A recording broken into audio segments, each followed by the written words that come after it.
Hello and welcome to an edition of Reporter's Notebook. I'm Kayla Schmidt here in the digital studio, joined by fellow digital reporter Victoria Holmes. Victoria, how you doing? I'm doing good for Monday. Yes, right? Yeah. Well, it's not just any Monday. You actually covered a very special event today, correct? That's right, yeah. Awesome. So tell us a little bit about it. So today is the 79th anniversary of the day that the Japanese airmen attacked Pearl Harbor, which is the next day is when Franklin Delano Roosevelt, former President Franklin Delano Roosevelt, went ahead and asked Congress if we could enter war, which ultimately ended up having us enter World War II.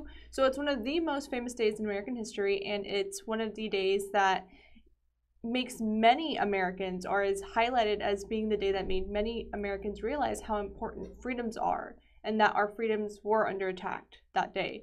And so I was at Kinston, and when I was in Kinston, there was a memorial service from the VFW, and it happens every single year, and at that memorial service, they honored a lot of the people who were a part of World War II, but then they also honored one of the last survivors of the Pearl Harbor attack, who passed away this past Friday.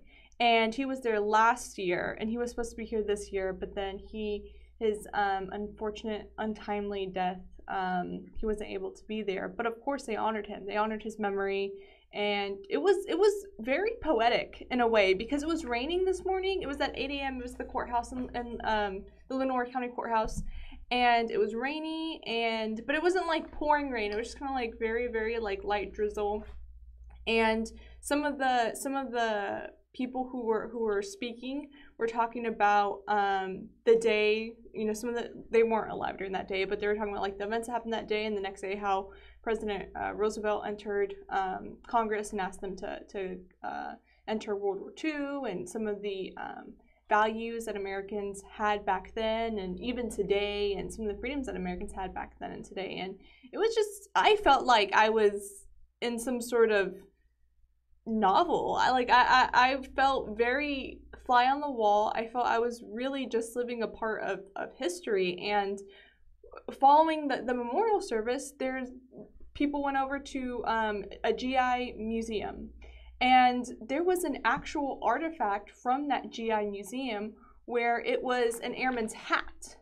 And of course, an airman's hat in Pearl Harbor, it was a Japanese airman's hat, because they were the ones who attacked.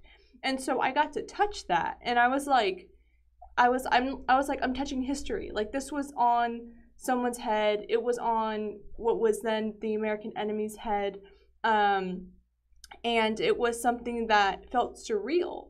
And I was like, these events seem so in another dimension from us, but then you talk to people who are veterans, and you realize like their experiences are so different from the experiences that we have today, but they offer so much. And it's not just about like the veterans that served in Pearl Harbor, but it's also about veterans in general who sacrificed their lives and their own freedoms so that we have the freedoms that we do have today. So I mean, it was very, very touching.